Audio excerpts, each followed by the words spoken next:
There's a common phrase in the zombies community that perfectly sums up this video. If only it was on Black Ops 3. The topic for today? Dead of the Night.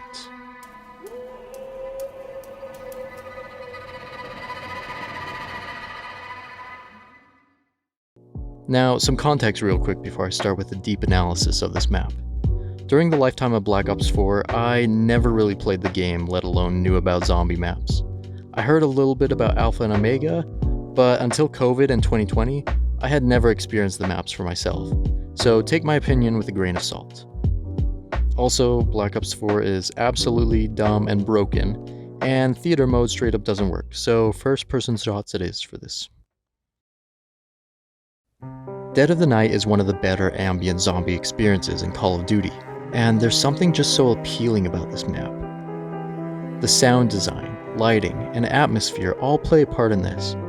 And not to mention the most important part, in my opinion, is the setting behind this game. It's a freaking mansion, dude, like everybody's dream house. From the moment you begin Dead of the Night, this map unironically comes alive.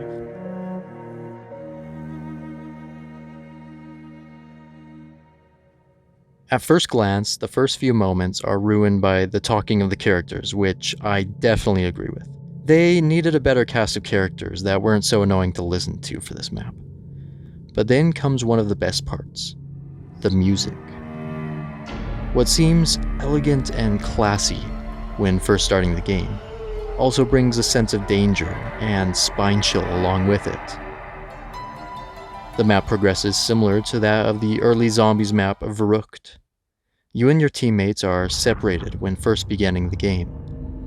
And I could comment more about this in detail, but let's just say it isn't as big of a deal as it is compared to Verrückt, especially when you buy a door on one side, the door on the other side opens as well. I can understand how this helps in relation to point building, but at the same time, imagine how much more intimidating this map could be if they left two groups separated for a little more time in the beginning. Like the other Chaos maps, the first goal in this map is to acquire the Sentinel artifact and open Pack-a-Punch. This is achieved in the map by seer stone gazing into crystals, which brings me to the second point of this video, and one I bring up every time to my friends. Dead of the Night is basically Clue. Think about it. A mansion, an unlikely cast of characters banded together to solve a mystery, and at the end, one turns out to be a traitor. What's really cool about this idea, though, is the way it's presented. Unlike the board game Clue, during the first few times playing this map, you have no idea what the mansion holds. What rooms are there to explore? What secrets are held in the cellar, the mausoleum, the forests of this estate? And what exactly was the owner of the mansion, Alistair Rhodes, researching and exploring in relation to the mythical and the undead? Each room you discover and explore seems to hold its own secrets and history. The main hall and the wings of the mansion with their grandeur and spotless white, now riddled with debris and remains of the undead. The library, with its countless archaeological treasures and welcoming feeling, lead to a completely different vibe when exiting out of the cemetery, and the ancient feeling of the property. This is in contrast to the other wing of the mansion, when exiting out to the greenhouse laboratory, which feels less cold and more elegant. Additionally, the Pack-a-Punch forest seems dreary and uninviting, which is added upon even more when you're being swarmed with zombies from multiple sides. Lighting also plays a huge role in making this map a cinematic experience. Each color in Dead of the Night is masterfully chosen to pop in its own way. Like mentioned when talking about the main hall, whites and yellows are most frequent colors used, but also have subtle blues with the shadows and lighting, which makes the room feel more vast and stately than they may seem. In many of the rooms, reds are used more frequently, which can be seen in the master bedroom and pool room.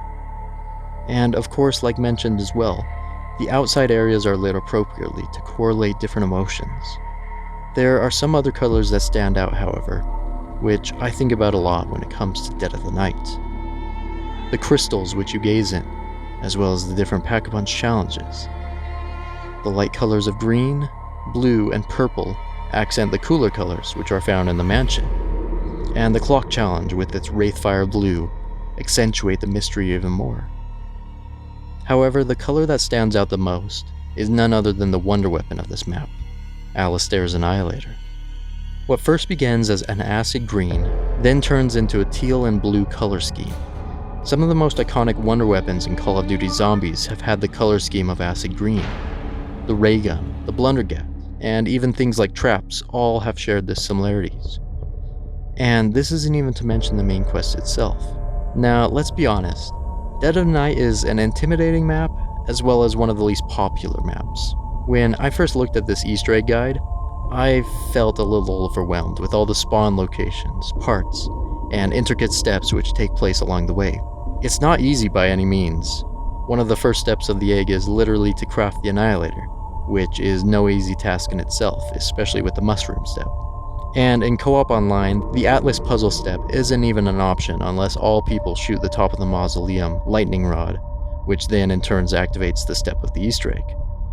And of course, everyone's dreaded step, the scratch step. With a whopping 28 spawn locations, this was one of the hardest steps on my first attempt. But like many Easter egg experiences, when you do it once, it becomes easier and easier every single time. Everything after the scratch step is honestly a lot of fun, and to be honest, people don't give it enough of a chance to try it out themselves. The lockdown sequences in each area is really fun, and the Afterlife Ghost Step is a really creative and fun way to bring that mode back after Mob of the Dead. The lockdown sequences are a great challenge, especially with poor people, and the fireplaces and shield steps are just an entertaining way to go around the map, and hard to figure out when first doing the egg, but easy to replicate from there on out. And finally, the soul chests in the forest are a good way to integrate lore and gameplay mechanics together, which leads up to the boss fight. For the boss fight itself, it's not amazing as an experience as you would think it would be. I mean, honestly, all it is another werewolf fight, with extra health and invisibility. This isn't to say that it's bad, however. Me and my friends always have a lot of fun when it comes to the boss fight as well as the ending cutscene, mainly because it always glitches out. Bro, their car just turned into a plane, that's sick. It's a transformer. Optimus Prime. Oh my god! What is this? You gotta be kidding. Yo, they got dark Into the Spider-Verse. But to be honest, I don't think people give Dead of the Night enough of a chance. Yes, there was many bad things about this map when it first launched, not to mention it's on Black Ops 4. But when you get used to the idea of Black Ops 4, as well as some of the game mechanics and special zombie rounds, Dead of the Night is actually a really fun experience. I was honestly surprised when some of the friends that I beat the Easter egg with were down to try it again times in the future, which can't be said about some of the maps like Zetsumo no Shima or Die Rise. However, what I think helps Dead of the Night most is the ambience as well as story building that it has in the first few minutes. Although Treyarch seemed to rush out this map, in reality it was one of the first ones that they made for Black Ops 4. Say what you will about Black Ops 4 and its mechanics, however, don't take Dead of the Night for granted. There's actually a lot of fun to be had on this map if you give it the chance. There's ambience, there's sound design and lighting, as well as the atmosphere and setting behind the game. All of these tie together to create a powerful and interesting zombies experience, which not only fuses game mechanics with the previous zombies lore, but also creates an impactful experience, which is why Dead of the Night is unironically amazing.